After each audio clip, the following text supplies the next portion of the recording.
Hello Warfighters, war is hell. I'm so excited for this episode. It's the first one of Star Citizen, something that I want to do a lot more on this channel to run alongside Arma. This is a game that I've been playing like crazy over the last few weeks, and it's got so many great things to it that I've never been able to play before. It's going to be awesome. So with this series, I'm going to be doing this from the standpoint of roleplay a little bit, where I'm going to have a character. The guy's name is Snackbar. No big surprise there. I'll share you his backstory in just a little bit, but we're going to follow him as we do things like upgrade his armor, as we upgrade his ship. Just a lot of really cool stuff that I've got down the road already recorded. We'll be doing some multiplayer as well as some single player stuff too. So as I said, this is going to be awesome. I'm so excited, and I hope you guys enjoy this. But first, before I go into the episode, let's give you the story of Snackbar. My call sign is Snackbar. I got it during the time I was in the UEE Marine Corps, 4 years before coming to Hurston. I was a pilot, but I piloted dropships to get my fellow Marines to their landing zones, often under fire. When the 4 years were up, the only jobs that I could find that I was qualified for were being part of a crew on large freighters. Needless to say, that wasn't too appealing. At Hurston, I thought I'd be able to get a nice blue-collar job like my dad had. Once I got here, though, I realized the pay is shit, the management is worse, and all the pollution on the planet has made it to where you can't see the stars at night, and everything just smells. It's been 6 weeks since I started work here, and I've had enough. I've quit my job, and I've taken what little money I have so I can start working as my own boss and in my own ship. My Aurora might not be much to look at, but she'll do the job, and she has a little bite too. I'm about ready to take off, and am generally excited to see and be among the stars again. I really feel like this is going to be the beginning of something amazing, and that there are epic adventures ahead. So a couple things to point out about Snackbar, specifically from that backstory, is that he has previous military experience and he's been under fire before. So things like the mercenary and bounty hunter type missions, I think that's where we're going to see a major focus in what we do. But there's going to be other missions we'll take part in. Like I said, there'll be multiplayer, so we'll join different ships as part of the crew and just try and make money however we can, basically. As Star Citizen continues to expand and adds new planets and moons, we'll of course be visiting those as well. This particular planet that I'm on here is called Hurston. Now, Hurston's got a pretty cool story to it. I shouldn't say it's pretty cool, but I like this story. I think it's pretty creative. So, Hurston used to be a very Earth-like planet, but over 50 years of industrialization, it became completely polluted, and it's like the industrial center of the Stanton system. So, oh, that was another trade I just went through. This game is in alpha, and so there will be bugs and stuff like that. Like, I just walked through the doors because I heard the doors open. But anyway, this is an early alpha, so please excuse some of the bugs. This is also very early after 3.8 came out, so there hadn't been a hot fix or anything like that yet. There still isn't, but I'll try and work around them as quickly as possible. And try and edit as many of them out too, so you guys don't have to see it. But anyway, I've been able to go to the hangar. I've got my ship, and this is going to be the starter ship that we're going to be using for Snackbar. This is going to be the Aurora LN. There are a number of different starter ships that you can get, but this one seemed to be the most balanced for me. The Aurora, you can... I mean, this one has a little bit of bite to it. The LN does, as I mentioned in the earlier section. This is kind of more combat ready. And with this type of ship too, you can also do delivery type missions and things like that as well. So as I get in here for the first time, this is literally one of the first times for me flying it. Hopefully it's not too embarrassing. But there's definitely going to be more capable ships that we're going to come across, not just, you know, in combat against them, but also ones that I'll be able to fly and everything too. Star Citizen has a wide variety of ships that you can pick from, and those ships, like, there's some of them that I'm just in love with and would love to get a chance to be able to fly or fight in them. Some of them, though, are going to take a long time before I can do that because of how rare that they are. But don't be surprised if you see different ships and stuff like that too. There'll always be at least one main one for Snackbar that we'll kind of use for the missions, but going and doing some different ones here will be kind of cool. Mix things up a little bit. So I'm going to contact Lorville Landing Services, which is going to give me authorization to take off. Up above me, you can see the doors are opening to the outside. I'll just be able to go straight up, get into the atmosphere, and then we're going to get out of here. I have chosen a few different missions to kind of take care of early on because you start the game obviously with not that much money. You've got to take part in some of those missions where you'll be able to get some easy money pretty quickly. And so delivery missions, for example, is one of those ones that I think will be kind of helpful to get things started off. Eventually, you know, I really don't have any armor right now, so like ground combat I would not be doing too well with.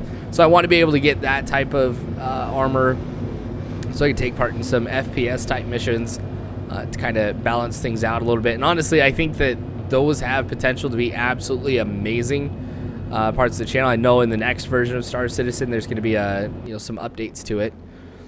But we've exited, or we're about ready to exit the atmosphere here. And we are now we're going to be heading to HDMS Anderson to go pick up our first delivery package. Oh, someone's got a radar lock on me. Yeah, there's like 3 hostile ships behind me. So good thing I got out of there pretty quickly. That's my first encounter with hostile ships. I think those are AI. You're going to come across in this game occasionally some hostile players, but obviously some hostile AI as well. You can usually tell pretty quickly what you're up against, but I think for the most part, because I want to try and keep a clean record, there'll be mostly AI that I'm going to be going up against, but we'll see. Since you never know what you're going to get in this game or what's going to happen next, it could be wildly different than what I'm anticipating. So right now we are in the faster than light travel system for the game, which is called quantum travel.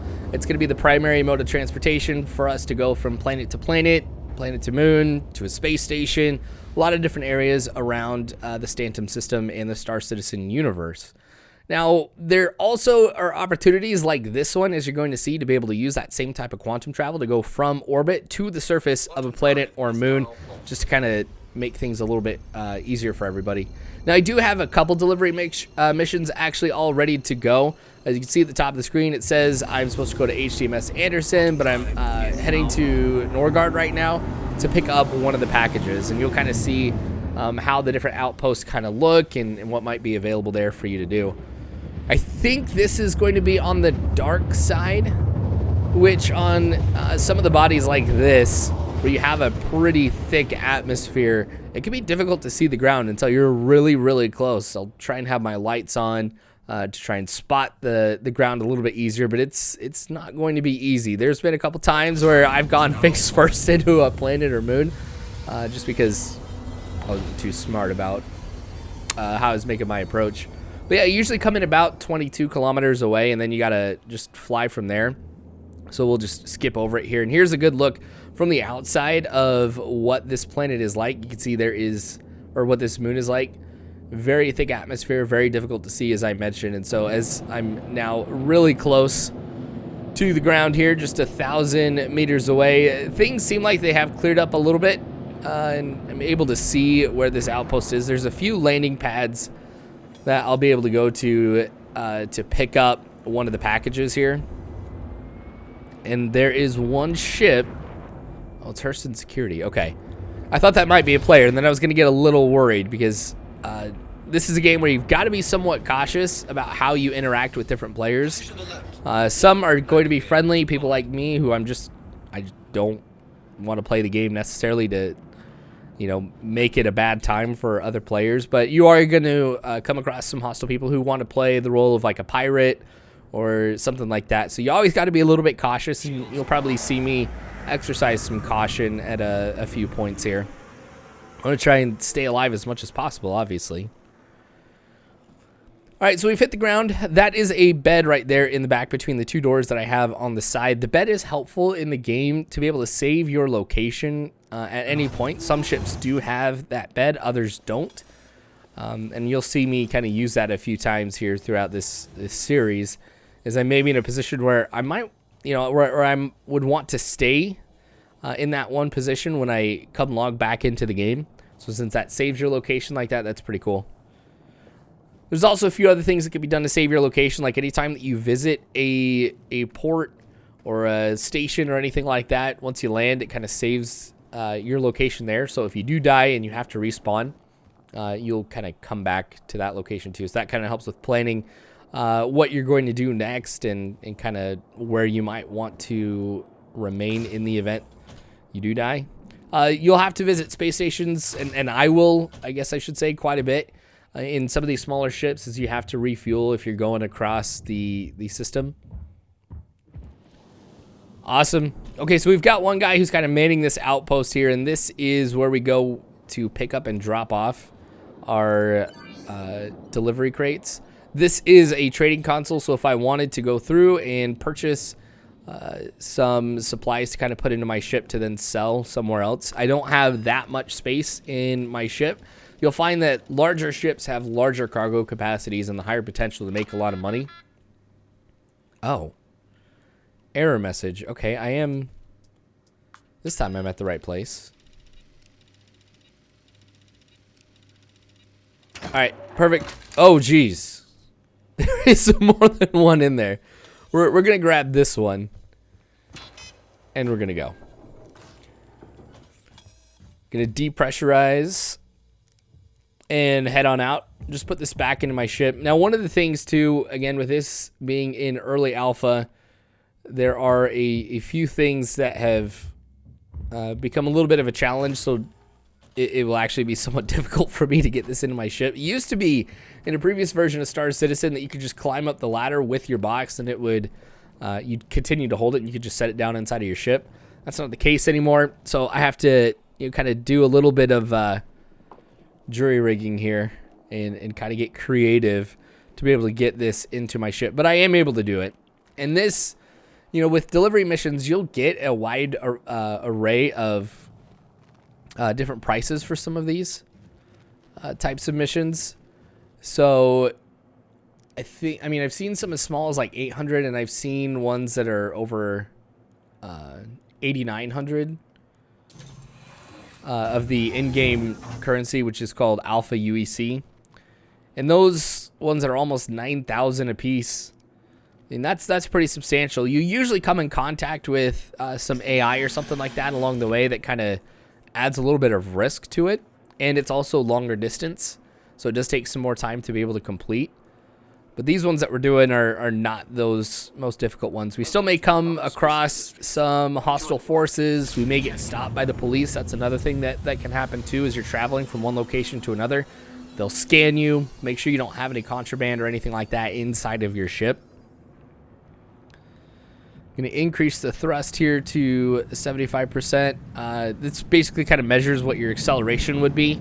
As you're taking off, I've noticed you have to be above 50% in a lot of cases. But there we go.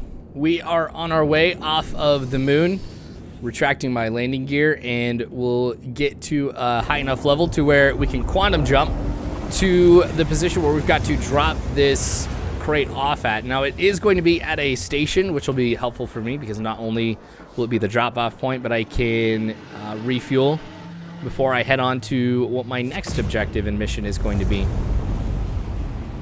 Seriously, the graphics of this game are just absolutely awesome.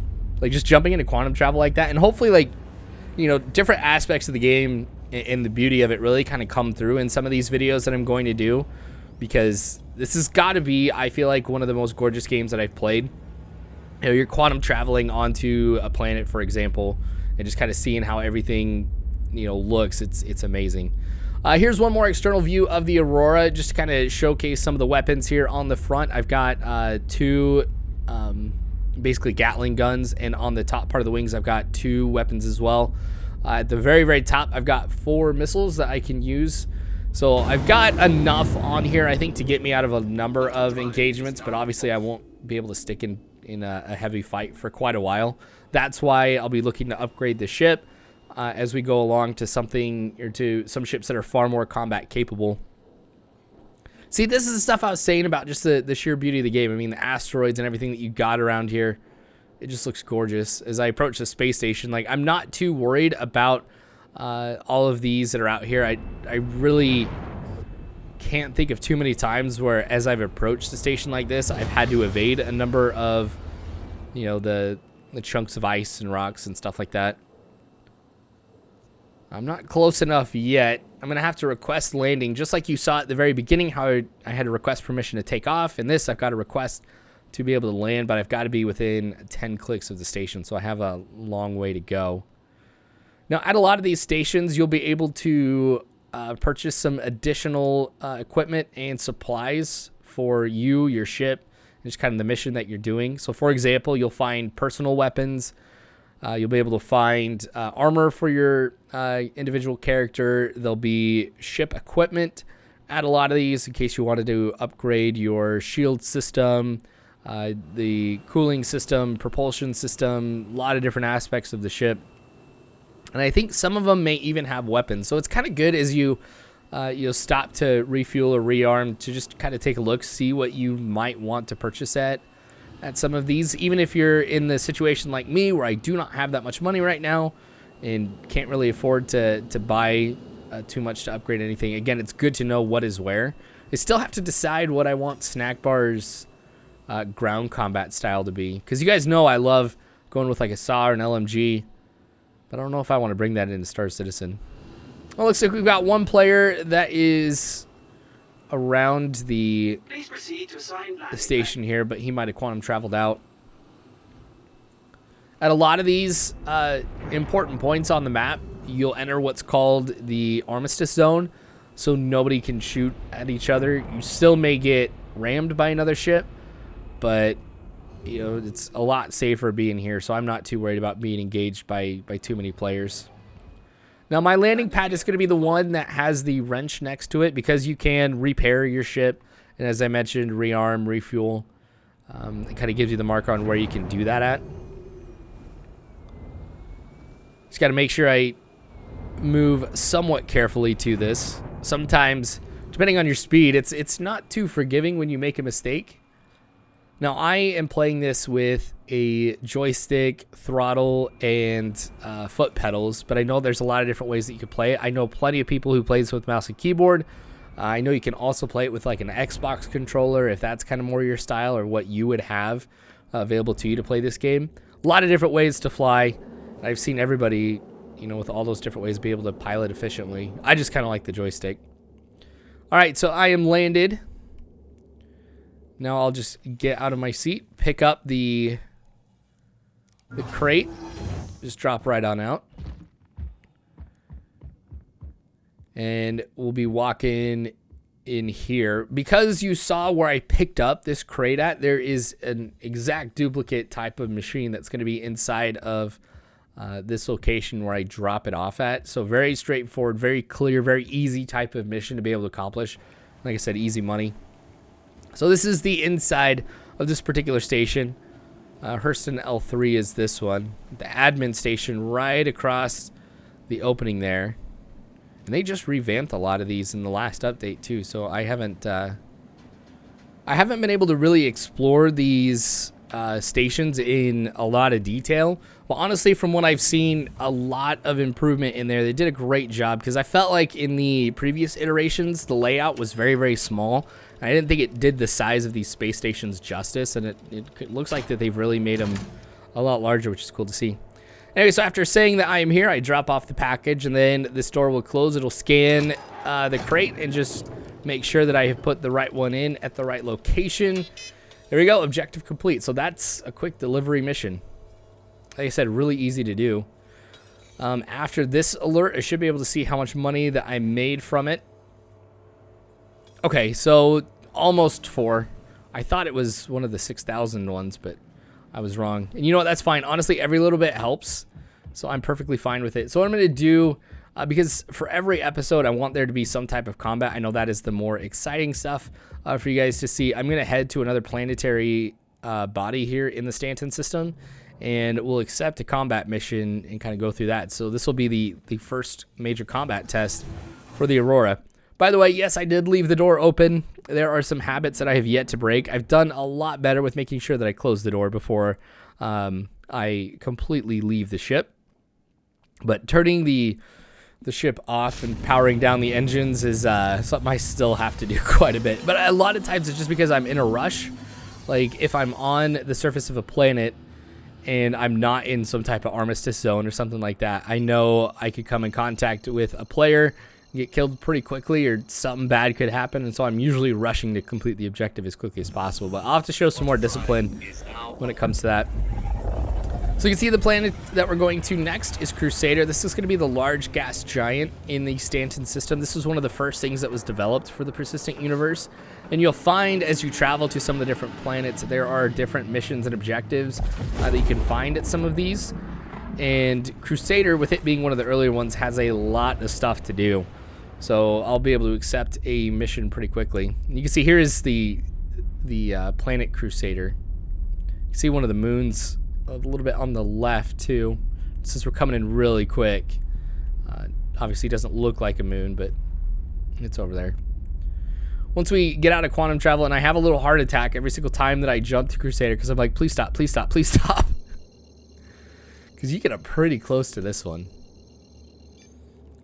Alright, so I accepted the mission called Unauthorized Surveillance Detected. We're going to a communications array.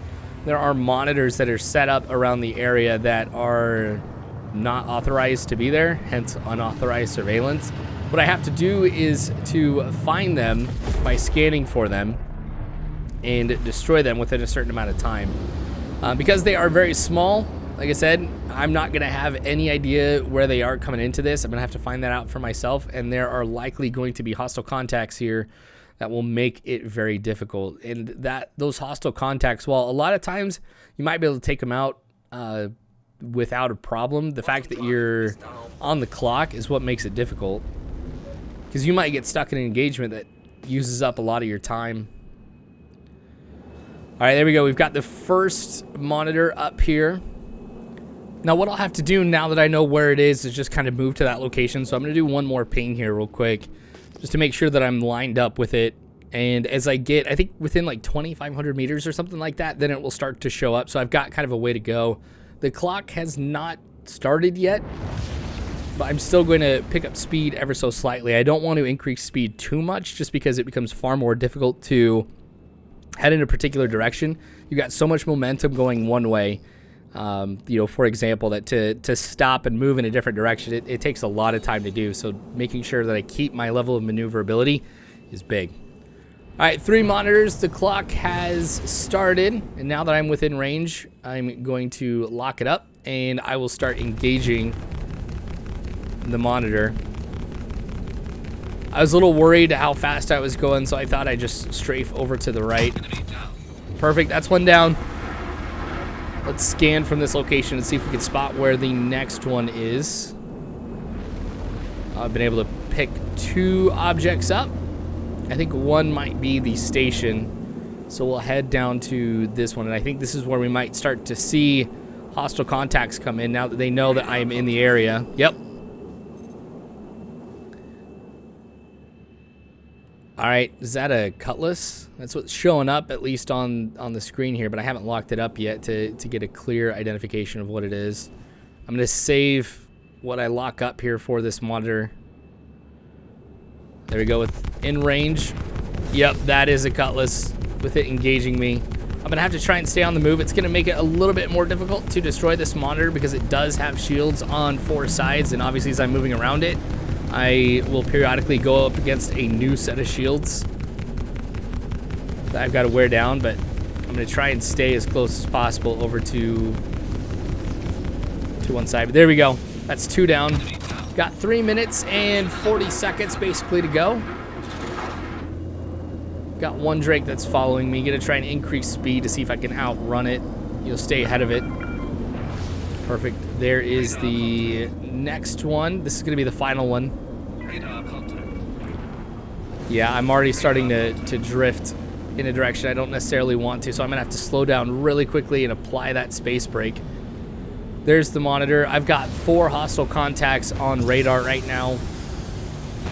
Got to slow down fast. Hitting 11.3 Gs as I was executing that maneuver. Yeah, I was going way too fast. I've lost some time. Have to take some evasive maneuvers. They're going to fly right on past me, and that's the time that I'm hoping I'm going to need, though, to be able to just destroy this. Yep, they're up in front of me. Gonna move forward, so again, they overshoot me. Almost there. Just strafe the other way so I don't have to hit another set of shields. Any second now. Nice. Okay, so we've completed the mission, but one of the things that's nice is you can accept a mission within this that gives you credits every time you destroy a ship. So now I'm going after all of these guys. So I'm outnumbered by quite a bit here. I'm seeing friendly contacts on radar, though. That might be security forces. Honestly, I was kind of worried going outnumbered 4-1. But going up against this Buccaneer, I don't think I'm going to have a problem. I've got the advantage here as I'm able to maneuver a little bit more easily than this guy is. So I'm staying not only behind him, but I'm able to, you know, as he banks, just try and get a good shot on him. Yep. Those aren't friendly forces helping me out.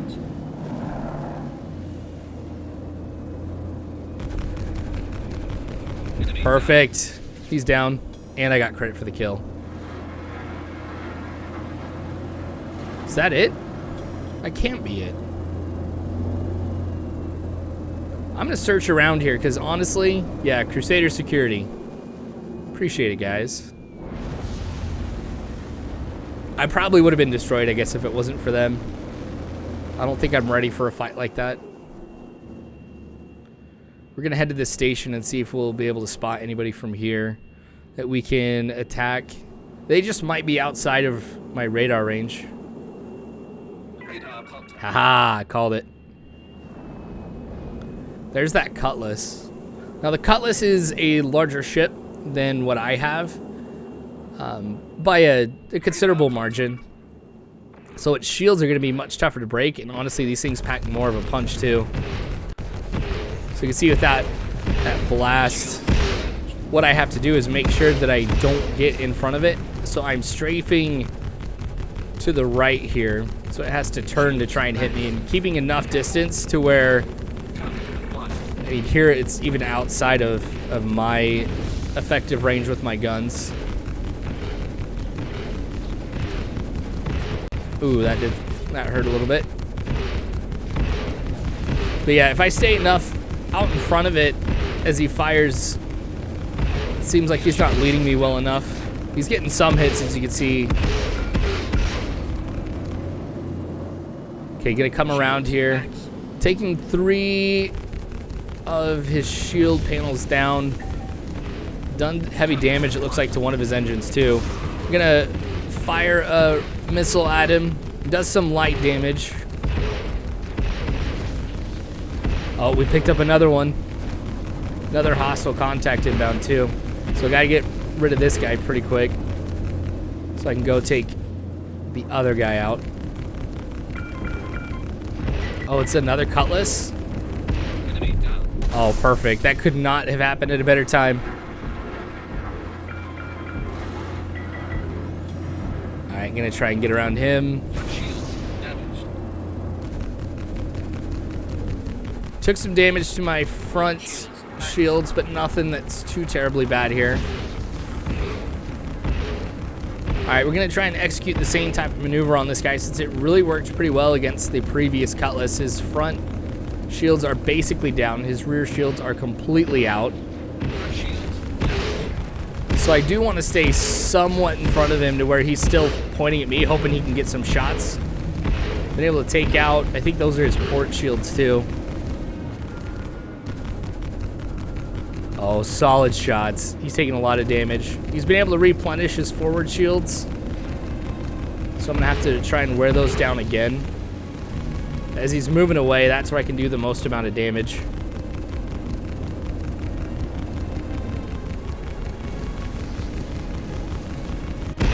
Alright, his front shields are almost down. Yeah, he's taking a lot of damage to the back part of his ship.